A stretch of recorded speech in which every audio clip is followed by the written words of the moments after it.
Bonjour à tous, j'espère que vous allez bien. On se retrouve pour le brief du vendredi 24 décembre 2021. Donc bon réveillon à tous ceux qui fêtent Noël. Aujourd'hui on parlera du Bitcoin bien évidemment, d'Ethereum également. Et on parlera également de Theta, donc qui est revenu en commentaire, mais surtout parce que je le trouve de nouveau intéressant techniquement, donc c'est pour ça que j'en parle. Et je pense que ça vaut le coup de se réintéresser au Theta. Ok. Et on parlera aussi un petit peu de macroéconomie encore et toujours. Bon, les élèves m'ont rappelé, j'avais totalement zappé que le marché est férié aujourd'hui. Enfin, le marché est fermé, oui, vu que c'est Noël, j'avais totalement zappé. Mais je parlerai quand même de macroéconomie parce que c'est assez important. Alors, en tout cas, il y a une corrélation assez intéressante à faire de nouveau aujourd'hui. Alors, le Bitcoin qui continue de progresser, sommes-nous dans le short squeeze? Pour l'instant, techniquement, non. Nous ne sommes pas encore dans un short squeeze. C'est-à-dire que on sait que le short squeeze est possible, c'est-à-dire une grosse accélération haussière, mais est-ce que ça s'est fait parce qu'on a eu un short squeeze? Du tout. Ça a été fait par de l'achat spot. C'est-à-dire, et ça je le vois sur Coinbase juste ici, je crois que c'est là. Yes, ça c'est le CVD de Coinbase, donc c'est ce qui permet d'identifier les acheteurs agressifs, entre guillemets. Donc en gros, est-ce qu'on a beaucoup de buy market ou de sell market? Et on a actuellement beaucoup de buy market. C'est-à-dire que là, sur Coinbase, vraiment, les traders qui trade sur Coinbase achètent massivement au spot. Je pense que, comme je disais aux élèves, je pense que c'est de la smart money qui fait ça. C'est assez rare que la smart money achète directement au marché, mais là, je pense qu'elle n'a pas trop le choix. Parce que quand on regarde l'order book sur Coinbase, on se rend vite compte que les gens attendent des prix plus bas pour acheter. Et si la smart money voulait acheter, elle devrait acheter encore plus bas que ça. Parce que si les retails veulent acheter ici, la smart money, elle ne peut pas acheter là où les retails veulent acheter. Donc, en gros, ce qu'il faudrait, c'est que la smart money vienne défoncer cette zone pour acheter encore plus bas. Donc en gros, les 30 000 $. Est-ce que la smart money a intérêt à faire ça? Bah, je pense pas trop, parce que la smart money, sa zone d'accumulation, de ce que je pense personnellement, et de ce qu'on sait, Tesla, MicroStrategy, etc., c'est que déjà, eux, ils ont acheté massivement ici lors du dip, en gros des 45 à 40. Donc c'est déjà leur précédente zone d'achat. Donc est-ce qu'ils ont intérêt à défoncer cette zone? Je pense pas trop. Donc actuellement, je pense qu'ils ont eu le choix d'acheter le supply qui reste, et le supply qui reste, bah, c'est les vendeurs dans l'order book, en fait, tout simplement. C'est ce qui fait que là, je pense, c'est pour ça qu'ils achètent massivement.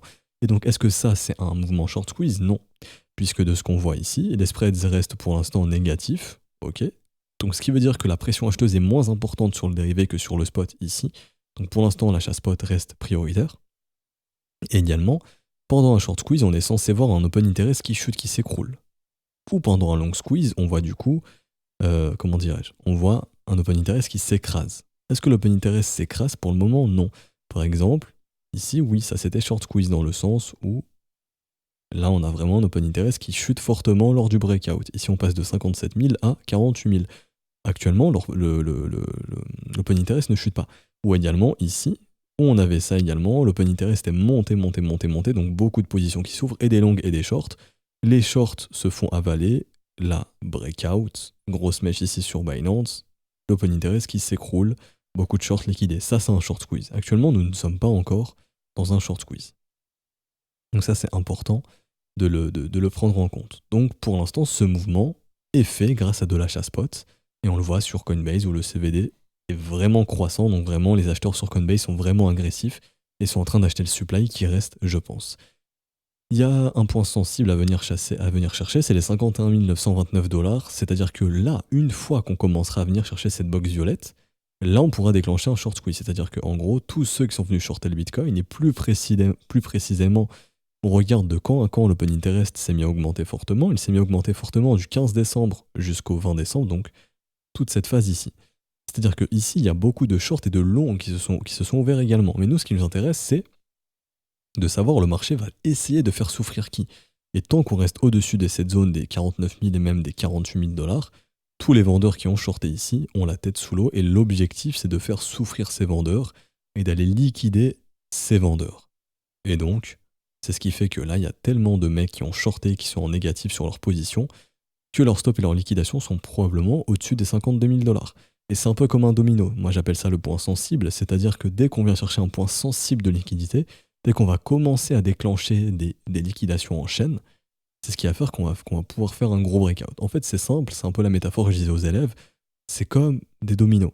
Vous faites tomber un domino, deux dominos, trois, quatre dominos. À un moment donné, il y a un domino, enfin en tout cas, ça commence à s'accélérer, et il y a en gros, imaginez qu'il y a un gros domino qui va en faire tomber plein d'autres.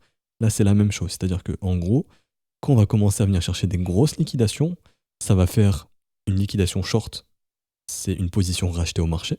Donc c'est ce qui fait que la pression acheteuse s'accentue et c'est ce qui fait que ça permet de déclencher d'autres liquidations. Monsieur A se fait liquider. Monsieur A, sa position short se fait racheter au marché. Ce qui fait monter le prix, ce qui va chercher la liquidation de Monsieur B. La liquidation de Monsieur C, D, E, F, G, etc. Jusqu'à chercher une liquidation assez importante qui en déclenche un gros achat au marché, ce qui déclenche plein d'autres liquidations. Et c'est ça un short squeeze, c'est quand il y a un domino, entre guillemets, qui fait tomber plein d'autres dominos. Et c'est ce qui permet justement de faire un gros breakout haussier ou baissier. C'est-à-dire que là, si vraiment on vient au-dessus des 52 000 $ et qu'on vient chercher le point sensible qui est au-dessus des 52 000 dans cette box violette, on pourrait déclencher un short squeeze et il ne faudrait pas s'étonner si jamais le Bitcoin se retrouve très vite à 54, 56, 57, 58 000 $ par exemple. Ce serait dans le cas où il y a un short squeeze. Maintenant, si on vient chercher juste les stops ici, qu'on refait ça, et là qu'on revient foutre la pression aux acheteurs, là c'est très dangereux et on pourrait faire un gros breakout baissier comme ça et peut-être même retourner sous les 40 000 $. Maintenant, je vous le dis honnêtement, au niveau de ce qu'on a au niveau de l'order flow, vu comment les spreads sont négatifs, vu comment les acheteurs sont agressifs sur Coinbase, et les gars ont plutôt tendance à être sur la défensive sur les contrats perpétuels, je m'attends clairement plutôt à un short squeeze. Et donc pour moi, le point sensible à venir chercher, c'est 52 000 $. Et donc là, on vient faire la corrélation avec la macroéconomie, qui est que le Bitcoin est sur un point sensible de breakout. S'il vient chercher les 52 000 $, il peut faire un breakout important. Le S&P 500 est sur un niveau sensible. S'il vient breaker les 4700 points, 4750 environ, 4740, ça peut déclencher aussi un mouvement assez important, un breakout assez important. Le pétrole est aussi sur un niveau très important. Il est sur le niveau des 73 $, environ 74 $. C'est un niveau très important pour le pétrole. Si ça break, ici, pareil, le pétrole pourra déclencher un breakout haussier. S&P 500, asset à risque, et Bitcoin se comporte comme un asset à risque. Le pétrole est un asset à risque. Donc tous les assets à risque sont sur des points importants. Et le dollar index qui est lui sur un point de breakout baissier quasiment proche. C'est-à-dire qu'en gros, cette zone, si on la breakout, le S&P 500, le dollar index pourrait faire un M-top, et ce M-top pourrait déclencher un retracement. Rappelez-vous que le Bitcoin aime bien quand le dollar index est faible. Un dollar index fort, ça fait dumper le Bitcoin généralement. Dollar index fort ici monte, Bitcoin dump, S&P dump aussi. Donc si S&P break au nord, pétrole break au nord, Bitcoin break au nord et que dollar index break au sud, on aurait tout ce qu'il faut pour pumper. Les marchés sont fermés aujourd'hui, c'est jour férié aux États-Unis, donc c'est fermé à Wall Street également. Enfin, je sais pas si c'est jour férié aux US, mais en tout cas, les marchés sont fermés le 24 décembre. Donc on verra si la semaine prochaine, le S&P peut faire un breakout. Si le pétrole fait un breakout et si le dollar index fait un breakout baissier. Donc en termes de macroéconomie, il y aurait tout ce qu'il faut pour que le Bitcoin puisse pumper. Des obligations qui chutent, un dollar index qui chute, un pétrole qui monte, un S&P qui monte. Donc un Bitcoin qui suit ce mouvement. Et également, le Bitcoin pourrait déclencher son short squeeze. Donc c'est-à-dire ici, à venir péter les 52 000 $ et connaître justement des liquidations de short en chaîne qui font monter les prix sur les contrats dérivés. Ok. Maintenant, le Bitcoin peut très bien breaker ce week-end, et à ce moment-là, on aura peut-être un breakout du S&P, etc. Lundi à l'ouverture des marchés. Donc c'est dommage que les marchés soient fermés aujourd'hui, parce que je suis persuadé que si on avait eu un breakout aujourd'hui, le Bitcoin aurait pu suivre et faire un short squeeze. Néanmoins, il peut le faire aujourd'hui, jour férié, moins de liquidité sur les marchés. Il y a quand même des institutions, il y a quand même des hedge funds qui trade le week-end, ça faut pas l'oublier. Mais il y a moins de smart money. Par exemple, le contrat futur doit être fermé aujourd'hui aussi sur le Chicago Mercantile Exchange. Il y a moins de liquidité. C'est ce qui fait que si on veut faire un short squeeze, techniquement, c'est maintenant ou jamais pour le faire. Parce que les marchés boursiers sont fermés, ce qui fait que voilà, il y a moins d'institutions qui trade, donc les order books sont plus faibles et les institutions sont probablement bullish. Donc elles sont déjà probablement dans le trade haussier et elles ont peut-être envie de revenir lundi avec un Bitcoin qui aurait pumpé par exemple. Et peut-être que lundi, le pétrole va breaker, le S&P va breaker, etc. etc. Ça encore, c'est qu'une hypothèse. En gros, ce qu'il faut comprendre, c'est que tant qu'on est au-dessus de cette zone de prix là, au-dessus de ça, tous les vendeurs qui ont shorté du 15 décembre jusqu'aux environs du 21 décembre, et au final même ceux qui ont continué de shorter pendant cette consolidation, c'est des gars qu'il faut faire souffrir et liquider plus haut. Et vu comment l'open interest est monté, on pourrait déclencher un short squeeze assez important, une journée à plus 10% par exemple. Voilà, le Bitcoin prend 5 000 $ en une journée, 5-6 000 $ serait pas anodin. Est-ce que invite à l'achat ou autre? Du tout. Là, c'est juste de ce que j'ai sous les yeux en termes d'order flow. Oui, on peut faire un breakout aussi. Et maintenant, si on ne le fait pas et qu'on fait ça, là, ça pue pour les acheteurs. Parce qu'il y a aussi beaucoup d'acheteurs qui sont venus ouvrir des positions ici. Dites-vous que quand il y a un short qui s'ouvre, en face, il y a aussi un long qui s'ouvre. Jusque-là, actuellement, les longs ont aspiré les shorts et c'est eux qui sont en position de faire souffrir les shorts. Mais si jamais le marché se fait repousser ici au niveau du haut du range et qu'on break out rien du tout, et qu'on revient sur les supports, là c'est les acheteurs qui vont être en PLS et c'est les shorters qui pourraient mettre un coup de pression aux acheteurs. Donc tout va se jouer, je pense, sur la cassure ou non de cette résistance. Et tant qu'on tient ces zones de prix, il n'y a pas à s'inquiéter, si le Bitcoin consolide ici. Tant qu'on ne repère pas cette zone de prix, je pense qu'il n'y a pas à s'inquiéter. Donc en gros, les 49 500 $ environ, voire même les 48 000 $. Tant qu'on ne perd pas cette grosse zone ici, pas de problème. Les vendeurs sont un peu en PLS et il faut les faire souffrir au nord. Voilà pour cette update de marché aujourd'hui. Donc on a corrélation, enfin en tout cas on a un consensus qui nous amène à penser que si S&P Petrol break, Bitcoin va suivre. Et aussi, si le dollar index break au sud, c'est tout bon pour et le pétrole, et le S&P 500, et le Bitcoin. À ce moment-là, on aura le breakout de des indices, du pétrole, du Bitcoin. Et Bitcoin, lui, on sait qu'il peut faire un breakout violent, parce qu'on a beaucoup de mecs qui sont venus shorter sur les contrats dérivés. Enfin, en tout cas, on a beaucoup de potentiels shorters qui ont la tête sous l'eau à liquider plus haut. Voilà. J'ai fini ici pour Bitcoin, j'ai pas grand-chose à dire. Quels seraient les objectifs? Bon, techniquement, c'est les prochaines résistances. Donc les prochains niveaux qui ont été travaillés, il y a ici le précédent support qui devient résistance, 53 480 $, pourquoi pas. Mais vu comment l'open interest est élevé et vu comment il y a vu combien il y a de positions qui ont été déclenchées, je pense que ça pourrait nous ramener sur la prochaine résistance aux environs des 57 à 56 000 $ très rapidement. Et là aussi, il y a beaucoup de mecs à venir défoncer. Donc techniquement, je dis pas qu'on va monter à 60 000 $ ou autre, mais déjà 56-57, c'est assez réaliste si ce short squeeze se met en place. Et pour l'instant, il n'est toujours pas mis en place. Parce que les mecs qui sont ouverts leur position, elles n'ont toujours pas été clôturées. Là, on commence tout doucement à voir l'open interest chuter, donc on commence à approcher du point sensible, je pense. Depuis qu'on est dans les 51 000, 51 300 $, je pense que là, on est en train de titiller le point sensible. Et si ça break out, ça peut être très violent très rapidement, et on verra ça sur l'open interest. On le verra chuter rapidement, parce que beaucoup de shorts vont se clôturer. Tout simplement. Et aussi des longues qui vont probablement prendre des profits. Ok. Sur Ethereum, c'est similaire aussi. Donc je fais une update rapide sur Ethereum. Ouf, l'open interest s'est mis à exploser aussi rapidement. Donc là, du 23 décembre jusqu'au 20... Enfin, en gros, en une journée, l'open interest, il est passé de 320 000 à 370 000. Donc il y a des grosses positions qui se sont créées sur Ethereum. Pareil, tant qu'on reste au-dessus de cette box violette, les vendeurs ont la tête sous l'eau et c'est un bon moyen pour leur foutre la pression. Et là, de ce qu'on voit encore une fois ce matin, et cette nuit, de ce qu'on a vu, enfin hier soir, cette nuit et ce matin, c'est qu'on est en train de voir justement le prix qui chute, l'open interest qui continue de monter, donc là il y a toujours des positions agressives qui se déclenchent. Et si jamais on vient breaker les 4153 $ et les 4173 $, pareil, ça peut déclencher le short squeeze sur Ethereum, on peut très vite se diriger vers les 4400-4500 $. Donc vers ces niveaux de prix. Et lui par contre sur Ethereum, son point sensible de ce que je vois et de ce que j'ai l'impression de voir, ce serait plutôt en cas de cassure des 4002 dans un premier temps et ensuite les 4007, 4008, etc. Ce qui pourrait lui permettre de faire un énorme short squeeze ensuite. Mais Ethereum, je pense qu'il est... Comment dirais-je? Il est moins probable de faire un breakout violent contrairement à Bitcoin. Bitcoin, lui, vraiment, il est sur un point sensible et si ça breakout, ça peut être très, très important. Ethereum aussi, mais moins quand même. Moins quand même. Je pense que si on a un breakout, comme je disais hier, Bitcoin va faire un breakout plus fort que l'Ethereum. Ce qui fait que la paire Ethereum-Bitcoin ici pourrait tout simplement connaître un dump ici. Pas que Ethereum va dump, que Ethereum va moins pumper que Bitcoin en cas de short squeeze tout simplement. Voilà, c'est ce que je voulais dire. Alors, donc j'ai fini pour Bitcoin et Ether tout simplement.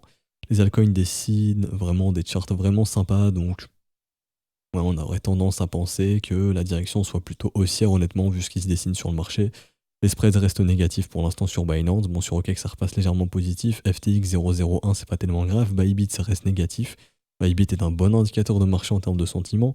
Sur Ethereum, Binance, ça reste négatif. OKEx, légèrement positif. FTX, un petit peu positif. Et Bybit, ça retourne dans le négatif pour le moment. Donc, en termes de sentiment, on est bon. Ouais, je pense que le breakout pourrait se faire dans les prochaines heures ou prochains jours sans trop de problèmes si les acheteurs y arrivent, sachant que sur Coinbase, ils sont vraiment chauds, ils ont vraiment envie de pousser les prix pour l'instant. Donc j'ai l'impression que ça a envie de déclencher ce breakout. On me dirait que voilà, ils ont envie de le déclencher ce breakout. Alors, j'ai fini pour Bitcoin et Ether. On va faire maintenant Theta pour finir ce brief. Alors, le Theta qui est revenu en zone de rechargement. Enfin, on est en zone de rechargement depuis du coup le 3 décembre. Là, on est en pleine zone de rechargement. Pour ceux qui souhaitent investir dans le Theta à long terme, on est dans la zone où faut le faire, tout simplement. Ceux qui font du dollar cost average ou qui achètent à long terme, c'est la meilleure zone pour le faire. Tout ce qui est entre 6,40$ et 3,57$, et même dessous, bien évidemment, c'est une bonne zone. Ok. De ce qu'on y voit ici techniquement maintenant, quelle structure est en train de se déclencher ici? Un petit W daily qui commence à se former, c'est bon signe, c'est un des premiers signaux qui montre que les acheteurs essayent de reprendre la dynamique. Donc depuis la cassure des... Ici je vais être précis, je vais vous dire exactement, depuis la cassure des 4,47$, on a un premier signal de retournement. Ça peut être considéré comme un premier signal d'investissement, c'est bon signe. Au niveau du momentum, nous avons ici, dommage, enfin, petite divergence haussière, mais c'est pas mes divergences préférées, mais il y en a quand même une. Allez, on la prend en compte, elle est pas trop, enfin, c'est pas une de mes préférées, mais c'est quand même, voilà, ça s'est formé, assez intéressant. On peut regarder le spread sur Theta parce qu'il a un contrat dérivé et on va voir comment est le sentiment sur le Theta. Est-ce que les gens ont capitulé ou non? Est-ce que les gens ont lâché l'affaire ou non? Alors, hop là, j'indique mon spread qui me permet de récupérer le sentiment de marché très rapidement. Oui, les gens sont bearish.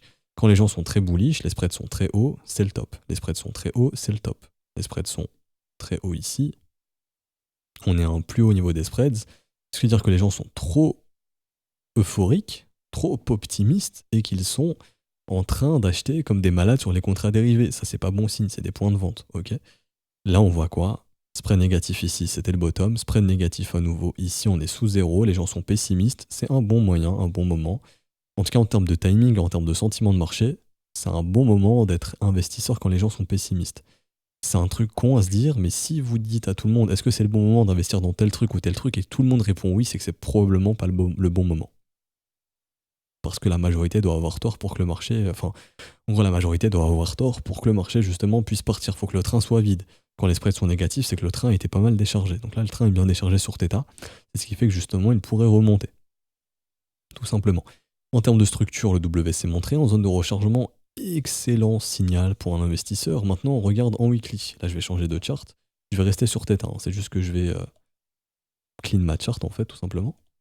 Hop, comme ceci. Alors, ici, on était sur ce qu'on appelle un V-bottom. Les V-bottom sont très rarement des structures de bottom. C'est-à-dire qu'on revient très souvent les tester. Chose qu'on est venu faire. Ici, ce V a été totalement retesté. On voit que c'est une zone qui tient très bien. Theta est très souvent défendu des 3,80$, enfin plutôt des 3,40$ jusqu'aux 4,40$. Donc là, on voit que c'est encore une fois défendu. Donc là, il y a probablement de la smart money qui achète tout le supply sur Theta ici. Et on est revenu tester ce V. Maintenant, ce qu'il faudrait faire, c'est transformer ce V en W. C'est-à-dire faire quelque chose comme ceci. Jusqu'à preuve du contraire, ce marché est simplement bloqué dans une sorte de range entre ces deux bornes ici. On achète le bas du range, on essaye de revendre le haut du range. Si je suis investisseur, j'achète sur du long terme le bas du range et sur le haut du range, gestion du risque, je revends un tout petit peu de Theta pour sécuriser mes positions. Alors, quels seraient les objectifs maintenant si un jour Theta se retourne? Alors, rappelez-vous, très important, il faut breaker les 0,382. Le premier arrêt, pour l'instant, on ne le casse pas. Ce premier arrêt, on n'y arrive pas. C'est ce qui fait que le marché reste dans une sorte de range et qu'il n'arrive pas à aller plus haut. Le jour où on break les 0,382, là, on aura une opportunité d'aller plus haut. L'opportunité, ce sera quoi? Ce sera la zone de rechargement de short ici. Donc entre 11,13$ et 13,19$. Donc déjà, si j'investis ici, par exemple, sur le Theta à 4,80$, qui est plutôt un bon prix, j'ai un objectif de revente, en tout cas un objectif de prise de profit entre du 13,30$ et du 11,08$ environ, avec une petite prise de profit intermédiaire, on est par exemple proche du haut du range ou du premier arrêt entre en gros 8$ et 7,50$, on va dire. Premièrement. Deuxièmement, zone de rechargement de short. Ensuite, si jamais ce marché fait un nouvel ATH, est-ce qu'il a le potentiel de le faire? Bah, techniquement, oui. Qu'est-ce qui l'empêcherait de le faire? Pas grand-chose. Si le marché crypto continue de se développer, exemple, on regarde le total market cap. Le total market cap continue de faire des sommets, donc ce qui veut dire que l'argent continue de rentrer. On regarde également l'impression de stablecoin, ce qui peut aussi montrer l'intérêt qu'ont les institutions pour les crypto-monnaies, ou en tout cas l'intérêt qu'on porte aux crypto-monnaies. On regarde la création de stablecoin. Est-ce qu'on en a encore? Oui, la création de stablecoin continue. On a toujours des stablecoins qui sont imprimés, ce qui veut dire qu'il y a toujours de la demande pour ce marché. Donc à ce rythme-là, oui, Theta pourrait faire un nouvel ATH. Ça, c'est des éléments de réponse à est-ce que Theta pourrait faire un nouvel ATH? La réponse, c'est oui. Maintenant, est-ce qu'il peut en faire un?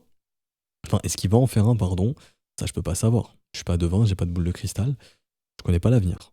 En revanche, maintenant, ce que vous pouvez vous dire, c'est d'aller sur CoinMarketCap, de regarder Theta, et vous regardez ici ses concurrents, entre guillemets, ou en tout cas au sein de son secteur, qui est devant lui. Donc Theta, en gros, ici, il appartient au secteur, d'après CoinMarketCap, à vérifier, hein, collectible à NFT, métaverse et industrie du média, création, etc. Donc ouais, on regarde dans ce type de secteur, Web3, etc. Par exemple, déjà dans le secteur du métaverse, qui est le boss? Mana, AXS, Sen, Theta, il est quatrième. Il est déjà bien placé. Il a dit un market cap assez élevé. Est-ce que c'est un asset sur lequel je peux faire x100? Pour faire x100, il faut qu'il vienne atteindre le market cap d'Ethereum. Est-ce qu'un jour Theta sera devant Ether? Enfin, est-ce qu'un jour Theta arrivera à atteindre le market cap que Ether a eu le 24 décembre 2021? Peut-être que oui, peut-être que non. J'ai pas la réponse. Si un jour il y arrive, bah Theta, oui, pourrait faire une bonne plus-value. Mais là, on regarde déjà au sein du secteur métaverse. On sait que le boss c'est Mana, il a 6 milliards 800 millions. Est-ce que pour vous, Theta mérite d'être devant Mana? Si oui, vous savez que Theta devrait dépasser Mana en termes de market cap. Maintenant, on regarde à nouveau. Bon, vu que c'est en gros du market cap, on peut regarder directement au sein du market cap. Est-ce que pour vous, Theta, c'est meilleur qu'un, par exemple, un Solana? Solana qui est à 58 milliards de market cap. Si oui, vous allez viser déjà des market cap supérieurs à 50 milliards. Est-ce que pour vous, Theta, c'est meilleur que Cardano? Si oui, Theta pourrait dépasser le market cap de Cardano. Est-ce que Theta, c'est meilleur qu'un XRP? Même si c'est pas comparable, on est bien d'accord.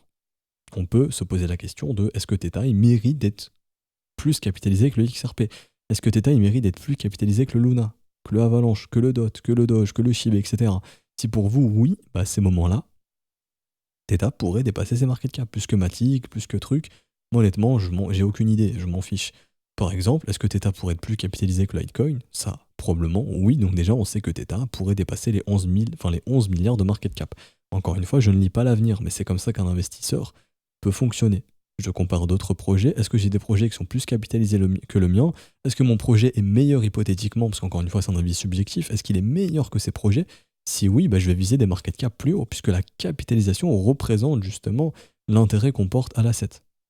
Souvent, par exemple, on peut dire oui, je sais pas, moi, tel asset ou tel asset est pourri, mais s'il a un market cap aussi élevé, c'est qu'il y a de la smart money qui est dessus et qu'il a acheté parce qu'il pense que l'asset a justement du potentiel, ou en tout cas qu'il mérite d'avoir cette capitalisation.